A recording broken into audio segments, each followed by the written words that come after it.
Hey there, folks! If you're curious about the wonders of ancient Egypt, you're in the right place.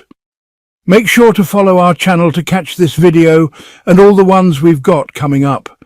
And don't forget to support us by subscribing, liking and dropping a comment. It really means a lot. So what is the House of Life? Well, let's step inside the pyramid and find out together. What was the place of knowledge in ancient Egypt? What's the real meaning behind the houses of life? You know, I remember when I was a kid, I had this children's book. I still have it, actually, with a drawing of kids sitting in school. There was this quote carved on a stone cliff in the picture.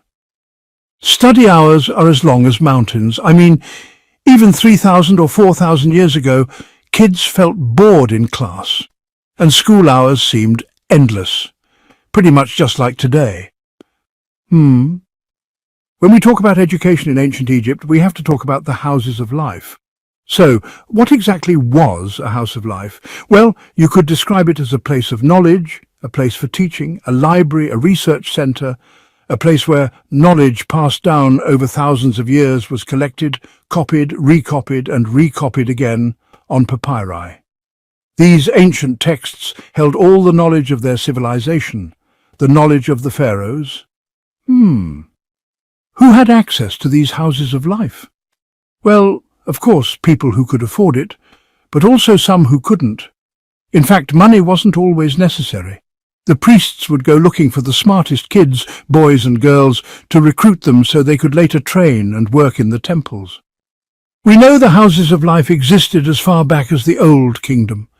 Even during the time of the pyramids, there's evidence of these incredibly important institutions, and above all, they were closely tied to the royal court and the temples. Each temple had its own house of life. It's where boys were taught to read and write and to copy texts. That's why some of the oldest pieces of Egyptian literature survived in multiple copies, because the kids copied them over and over in these places as part of their training. For example, we have the story of Sinuhe and the tale of the shipwrecked sailor in many versions because of the students in these houses of life. They used these stories to practice this very complicated writing system. Back then, the idea of writing in blood was born. I'm sure it was a common teaching method to drill kids over and over, making them memorize phrases and vocabulary. Not exactly a fun or creative method, but in the end, it worked. When we think of scribes, we immediately think of the House of Life. You've probably seen those iconic scribe statues, right? Like the famous one in the Louvre or the Morgan scribe in the Cairo Museum. They're usually depicted copying a text, maybe writing from dictation, preparing copies or working on administrative documents. Sadly, almost none of the houses of life have survived. And even the ones we know about were completely destroyed. We only know they existed because of small inscriptions here and there, or mentions in texts saying, "This was a house of life." They definitely weren't the massive grand places with libraries, reading rooms and classrooms that we might imagine. For example, the one at Tel El Amarna, excavated by Pendlebury in the 1920s and 30s, was basically just a small building with a couple of rooms. He published it, and today it's nothing but an empty lot. There's nothing there at all anymore, but some texts tell us it was a house of life. There's another house of life that popped up in the media fairly recently, though it's been known for years, the one at the Ramesseum. That's the mortuary temple of Ramses II on the west bank of Luxor. Well, next to the grand temple structure, they found a house of life. Today it's basically just a big rectangular yard covered in gravel. There's absolutely nothing left to see, but there's a sign telling visitors it was once there. Often when people talk about the House of Life, it sounds like they're talking about some secret mystical place, something mysterious, hidden. It's almost like a veil, right? Part of that ancient Egyptian knowledge that seems forever beyond our reach. And sure, it might be, but honestly, we don't have hard evidence to confirm all of that.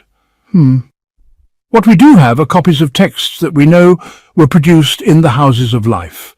Texts on mathematics, medicine, astronomy, in short, science.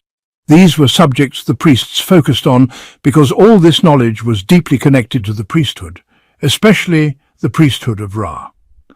A lot of the people who worked in the houses of life were priests of Ra, the sun god.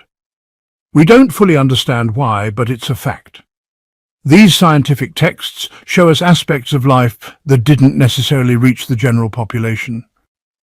We have to remember that back then, literacy was incredibly rare.